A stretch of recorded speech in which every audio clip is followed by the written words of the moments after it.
Bonjour à toutes et à tous. Dans cette édition, on parlera de la manifestation des enseignants et des parents d'élèves en cette journée de mobilisation dans l'éducation nationale. On parlera de recrutement également sur fond de théâtre. On ira visiter un nouveau restaurant imaginé par une star de la télévision, sans oublier de parler d'un sport étrange. Je ne vous en dis pas plus, mais avant cela, les prévisions météorologiques avec dans la région des éclaircies à noter partout dans le nord et le Pas-de-Calais. Quelques averses peuvent toutefois persister par endroits. Côté température, les maximales restent plus faibles que la semaine dernière avec 11 petits degrés à noter du côté de Lille pour les maximales. Le mercure monte jusqu'à 12 degrés du côté de Dunkerque, Calais et Boulogne-sur-Mer. Et on ira jusqu'à 13 degrés dans les terres, notamment du côté de Saint-Omer. Plus d'informations sur vos prévisions météorologiques, ce sera tout de suite après cette édition. On le disait, partout en France, c'est une journée de mobilisation qui se tient aujourd'hui dans l'éducation nationale. Pour en parler, nous nous sommes rendus à Villeneuve-d'Ascq devant l'une des écoles fermées ce matin. Les parents d'élèves accompagnés de leurs enfants et le personnel ont d'abord manifesté devant l'établissement. L'objectif, protester contre le projet de loi Blanquer, dit de l'école de la confiance.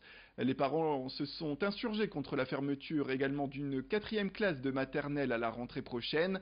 Une mobilisation tôt le matin avant d'aller interpeller l'inspecteur départemental puis le rectorat. Ils ont manifesté leur ras-le-bol au micro de Vincent Vieillard. On a été reçu par l'inspecteur de circonscription, Monsieur Parmentier. Le rendez-vous a duré assez longtemps. Il faut des inscriptions, des chiffres, pour que la classe puisse rester ouverte. Il a promis de venir recompter à la rentrée s'il y avait des inscriptions supplémentaires. Avis à ceux qui cherchent un emploi, ce matin avait lieu la première session du Recruit Comedy Club, un événement organisé à la salle de spectacle Le Spotlight à Lille, organisé par les professionnels de l'agence L4M. Cette entreprise qui organise déjà des sessions de recrutement qui se veulent insolites, notamment avec des escape games. Et cette fois, ils ont tenté l'expérience avec une approche basée sur l'improvisation théâtrale. C'est une professionnelle de la scène qui a mis en relation les candidats et les recruteurs deux par deux sur scène avec un sketch à jouer sur un thème précis. Deux entreprises ont joué le jeu, un grossiste en matériel informatique et une spécialisée dans le recouvrement. Voilà pour les précisions. L4M qui a fait une première sélection juste avant.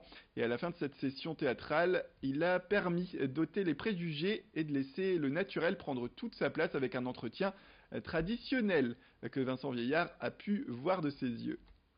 Les deux entreprises nous ont donné donc leurs besoins, les postes qu'ils recherchaient, et donc on a assuré vraiment une présélection. C'est-à-dire que sur le papier, sur le CV, par rapport donc à l'expérience, au niveau d'études, ça colle avec ce que recherchent donc les entreprises. Et donc les recruteurs ne verront donc le CV, le profil des candidats qu'après la session de jeu. L'idée c'est vraiment qu'ils puissent découvrir le savoir-être, la personnalité du candidat avant son CV, avant son profil professionnel. L'idée c'est vraiment ça, et ensuite à l'issue de la session de jeu, d'initiation à l'improvisation théâtrale, il y aura des entretiens individuels qui auront lieu et un processus de recrutement entre guillemets plus classique. Voilà également quelques précisions sur la notification d'expérience qui peut être demandée durant cette expérience de recrutement par le théâtre. On est sur des métiers de la relation client, que ce soit donc des métiers du commerce pour une grande micro, puisqu'ils recherchent donc des commerciaux sédentaires B2B. Là, ce qu'ils vont vraiment observer, c'est la capacité de répartie des candidats, la capacité de stress, d'écoute.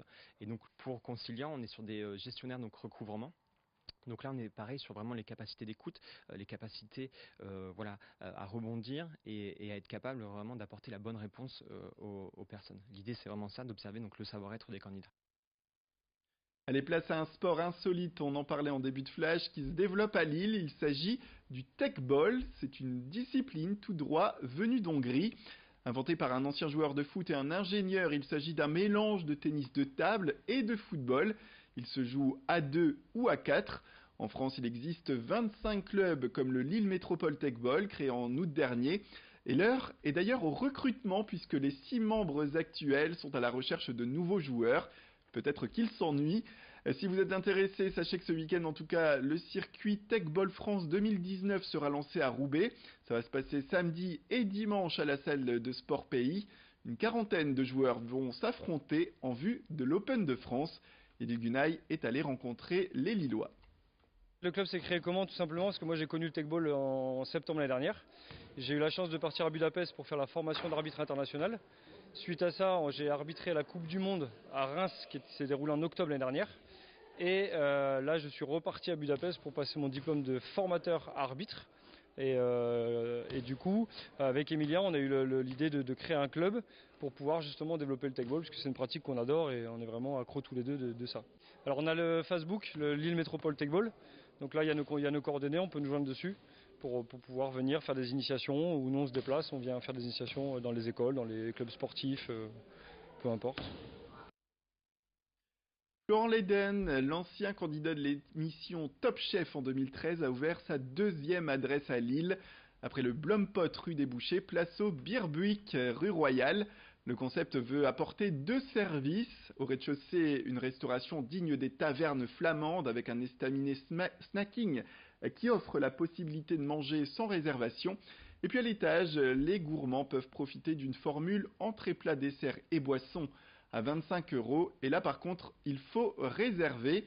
Comme il en a l'habitude, Florent Leyden propose des produits flamands comme le pigeonneau de Stenvoorde, le beurre et crème de Secbois ou encore les fromages du Mont-des-Cas.